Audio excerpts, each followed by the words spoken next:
Welcome back to Read On. Happy Halloween!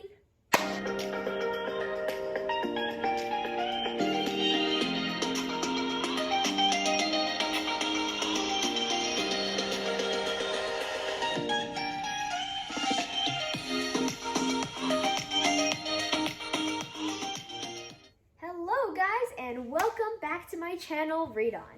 Today is Halloween. Well, the day after Halloween, technically. I hope you guys had a lot of fun yesterday, trick-or-treating and dressing up, etc. And today, I'm going to share a cool book with you guys. Since yesterday was Halloween, I thought it would be fun to share a ghost story. Usually, I'm not super into spooky stories, but this one's pretty sweet and I actually like it a lot. So today, I'll be sharing The Forgotten Girl. Dun dun dun!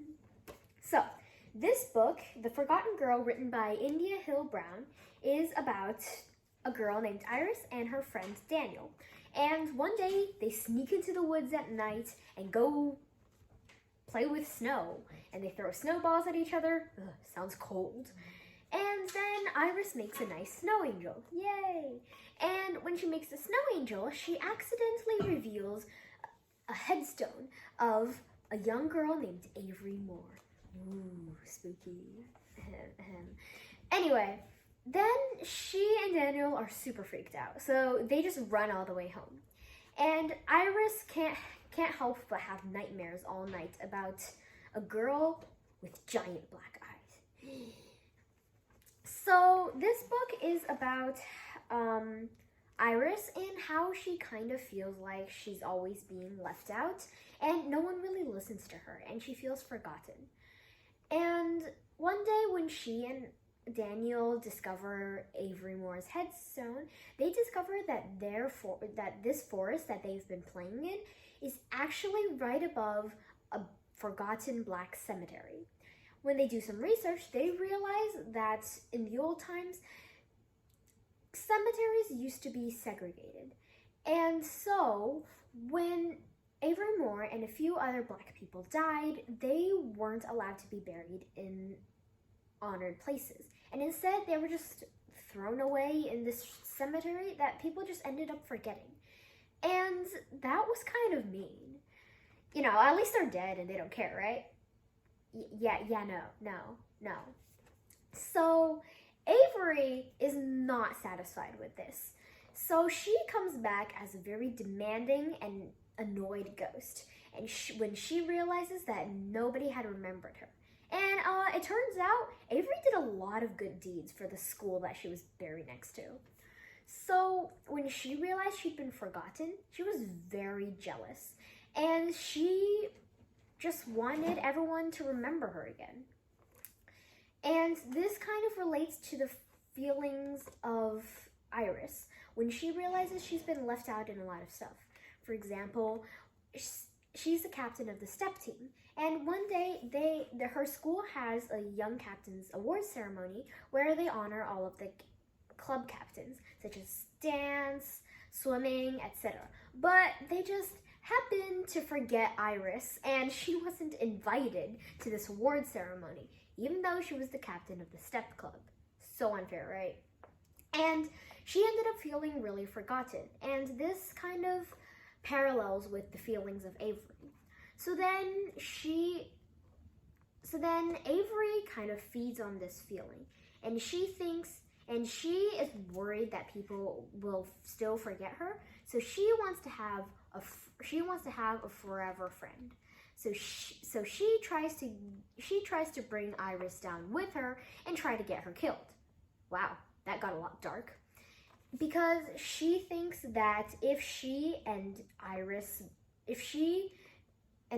both like died and something became best friends, then she wouldn't feel so lonely anymore. And another thing, she thinks that this will make sure people never forget them again.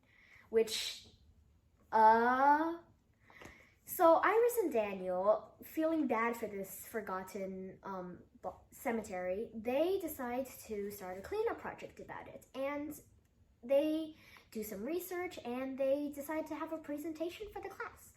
But then Avery's still not satisfied with this. and she just wants Iris to be her best friend. Obviously, Iris doesn't want this, and she just kicks her out of her life. And in the end, Avery starts targeting Iris's little sister for some reason, and Iris is really determined to get her back. So, and then, plot twist, Avery's old best friend happened to be Daniel's grandmother. Like, say what?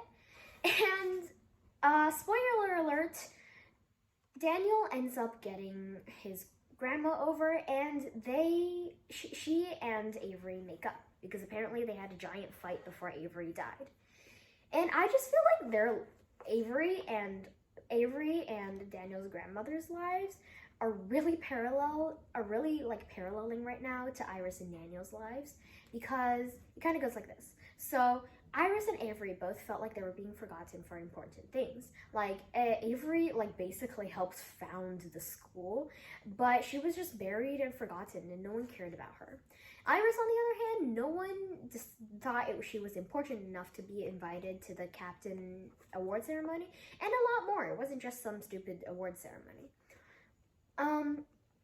So then, they try to talk to their best friends, but their best friends don't get it.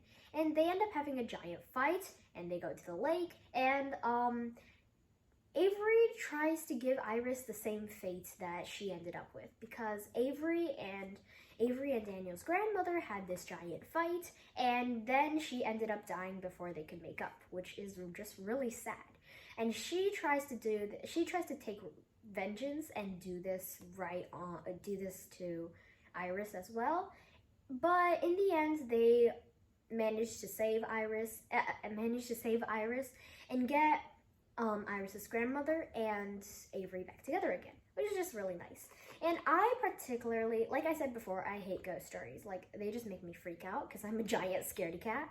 But this story is really nice because it ends on a happy ending with just a little bit of mysteriousness, but also it just feels really nice, and it's not that spooky even, because it's just a girl who felt like nobody was paying attention to her, and she just felt, disappointed. I mean, I would feel that way too if I were forgotten like that.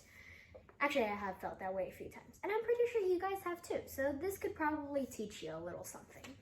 So, this book is really interesting because it kind of switches back and forth between the points of view of Iris and Daniel, like a lot of other books I've shared, like last episode Flipped and a couple of episodes before Unschooled, except it's still technically in third person. It's like third person omniscient, and every chapter the third person kind of goes from Iris to Daniel, but it's not directly narrated by Iris or Daniel, which I don't know why, but it feels like it feels kind of more like, I don't know, mature of a book in that way. Like, ghost stories tend to work a lot better in third person. Anyway, okay, so this book is just really nice. It's got that little bit of spook for those people who like ghost stories, but then it's not so spooky that people like me, who are super scared of ghost stories, don't actually, totally freak out about it. I was very doubtful when I started reading this book, but I did really like it in the end, and I'm pretty sure a lot of you guys will too. If I were to rate this out of 10, I think I would rate it 8.5. It's honestly a really good book, but, don't tell anyone. I've probably read better. And the fact that it's a ghost story, it did bring it down a few levels, but maybe I'm biased because of other stories.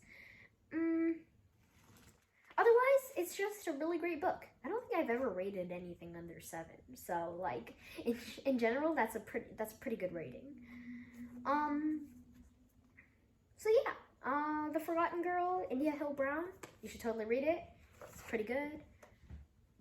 So yeah, and happy late Halloween. It's November now. I'm excited. Don't forget, read on.